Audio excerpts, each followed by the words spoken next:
Le marché des changes est soumis à d'intenses tensions depuis avril.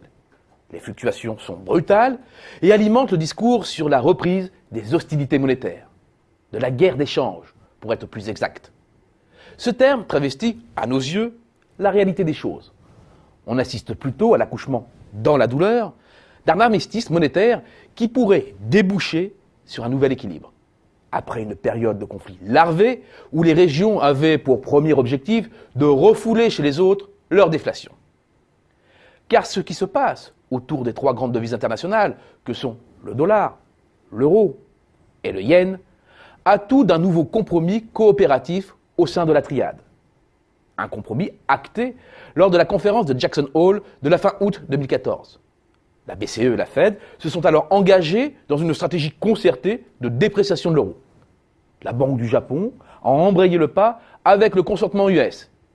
Et si Janet Yellen, la présidente de la Fed, a laissé ainsi filer le dollar à la hausse, c'est qu'elle a voulu éviter que le piège de la déflation européenne et nippone ne vienne étouffer la reprise américaine.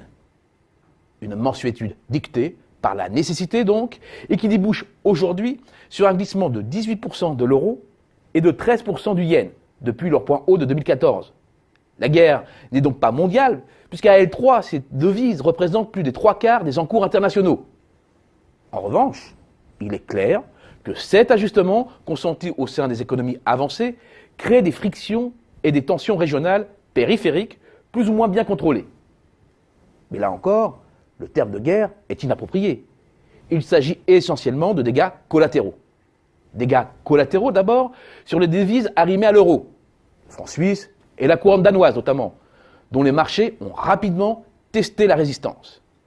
La première, cinquième monnaie de réserve internationale, n'a pas eu la puissance de feu suffisante pour contrer l'assaut des marchés. La digue a rompu, entraînant un nouveau train de dépréciation de l'euro. La seconde est encore à la lutte. Il faut parler là d'appréciation subie, pas de guerre. Dégâts collatéraux ensuite sur les monnaies émergentes, à la suite de la hausse du dollar très brutale. La hausse du dollar complique un peu plus l'équation de certains pays émergents, déjà fragilisés. Cette hausse a notamment été fatale aux pays souffrant de gros handicaps de compétitivité. Fatale surtout aux pays fortement dépendants du cours des matières premières, la hausse de la devise américaine ayant souvent, pour corollaire, une baisse des cours mal contrôlés. Réal brésilien et rouble sont emblématiques de ce cas de figure. Mais au-delà, les tensions sont de plus en plus palpables pour les économies pégées sur la devise US. La Chine notamment reste jusqu'ici peu ou prou accrochée au dollar. Mais jusqu'à quand cette posture sera tenable? Elle résiste, elle peut craquer. Mais pour l'heure, elle subit l'histoire. Il reste enfin le sort des monnaies qui doivent elles-mêmes redéfinir leur position dans le cadre de ce nouveau compromis monétaire.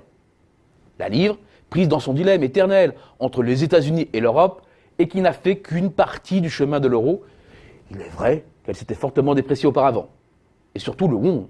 La Corée, voyant d'un mauvais œil le décrochage du Japon, son principal concurrent de zone. Toutes ces économies sont partagées entre l'enjeu de maintenir leur compétitivité externe et celui de ne pas fragiliser leur attractivité financière en remettant trop brutalement en cause leur parité vis-à-vis du dollar. Moins qu'une guerre, c'est un nouvel équilibre monétaire qui peu à peu se met en place. On est loin au final du grand chaos guerrier que certains décrivent.